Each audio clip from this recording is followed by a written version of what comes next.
three gods, or that God has three parts. He's saying something analogous to what the mathematician says when he announces that 3 is a sum of 1 plus 1 plus 1. Now let me be clear here, or rather unclear. I'm not saying he's saying that literally, but I'm saying it's a different process, just the way 3 is 1 plus 1 plus 1. What it means is that what you need is a Christian arithmetic. You need to understand what is meant by that. And it's not parts, and it's not having 3. It's something different. And Frege has given us a model of how you can have 3 ones and not have 3 parts, and that's in actually arithmetic. So arithmetic itself gives us the clue that one can say this without being a polytheist or believing that God has different parts.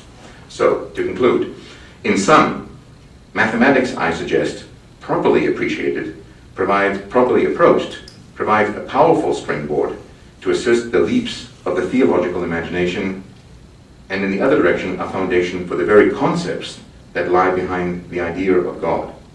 What I, following Rota, but twisting his meaning, have called the pernicious influence of mathematics results from a distortion of the proper role of mathematics if it would only assume its rightful place in what Gödel has called the rightward direction in philosophy, the path toward metaphysics and religion. Thank you.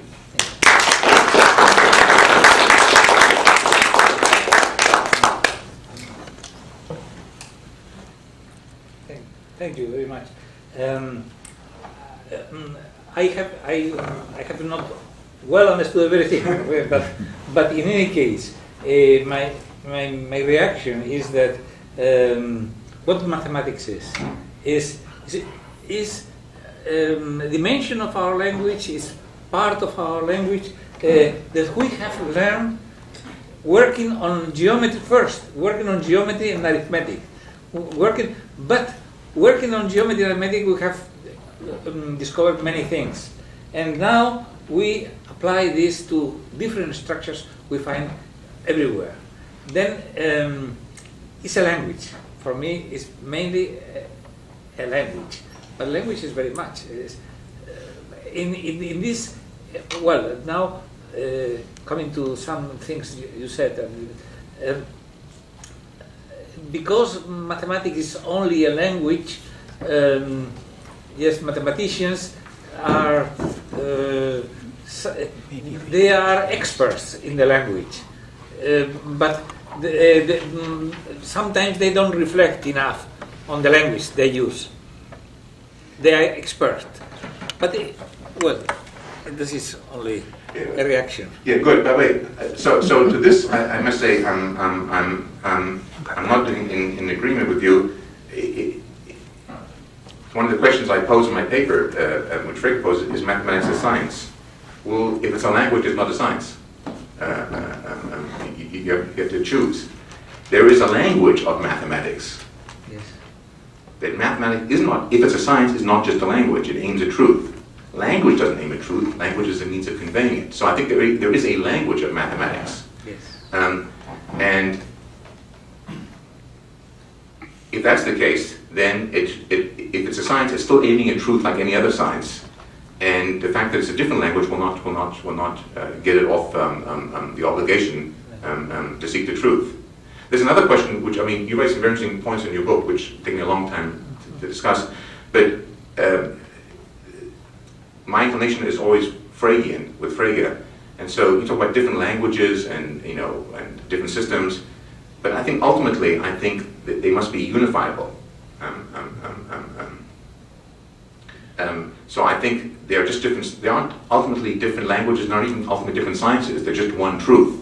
We bracket it to mathematics or geometry or butterfly collecting or bomb making, but there's just different branches of the truth on this theory. And that's very much Frege's idea. Truth is truth. There's not truth in mathematics, or same with existence in mathematics. It's just existence.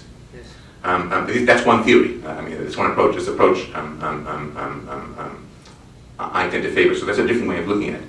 But again, people often, I think language is more, mathematics has a language, a very powerful language, which it develops and which science borrows a great deal. But mathematicians use the language of math to investigate mathematics.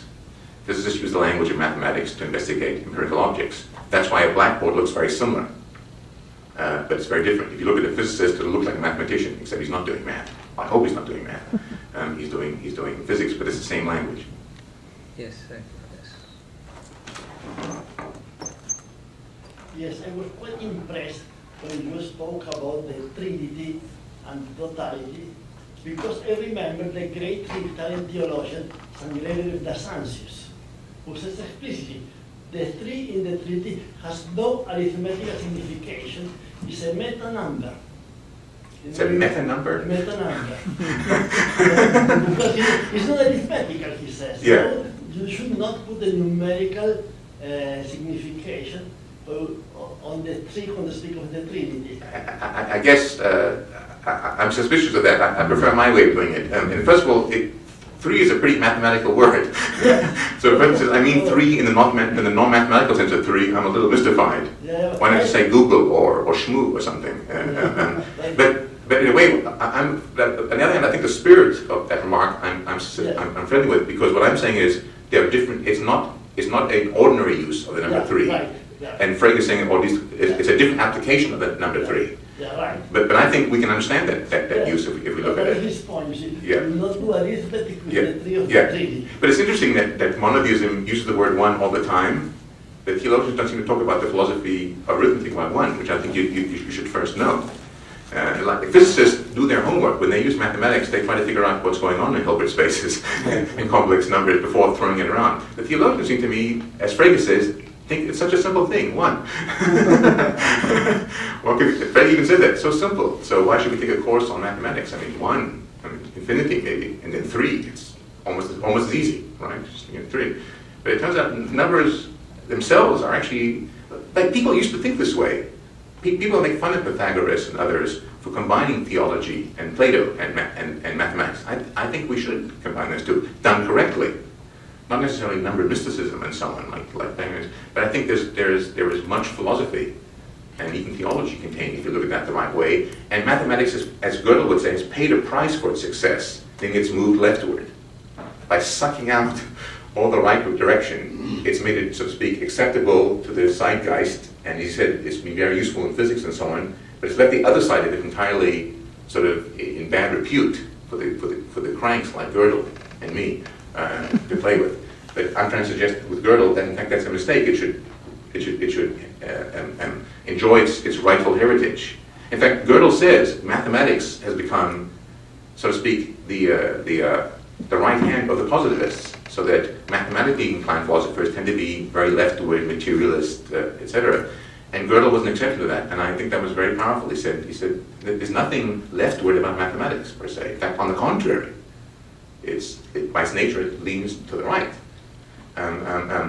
It would just explain something also very ironical, which is the physicists, the most hard-nosed physicists, use a theory in a language which has an entirely different aspect from their empirical investigations. In fact, the hardest empirical sciences, this is what the positivists themselves discovered, is that was such to be the rock in their shoe, is that we're empiricists, damn it, but math, it's not empirical, damn. And that's when they thought logicism was their friend, because logicism had a way of sort of dismissing math as simply logic and simply tautologies and so on. They thought, we got it made, then came Gödel. So the history of these is very, very interesting, because Gödel was a Platonist, non-empiricist, non-extreme empiricist, Frege also. But the positivists thought that the move of logicism would enable them finally to discharge mathematics. Who put up, I think you put up Quine here. Quine, also a very hard-nosed empiricist, was forced to admit that there exists some mathematical objects just because you need them for science. He was dragged, kicking and screaming. But even he said, damn it, you need it. And they're not physical. So he's a kind of Platonist, a reluctant Platonist, which I think is a very strange preaching. Yeah. I'd like to say that I think that it's clear that numbers exist, in the sense that they're impervious to what we might like about them. I mean, they have properties that we can't choose. Exactly. They're there. The question is, what is the nature of the existence of them? And you talked about the axioms, the truth of axioms.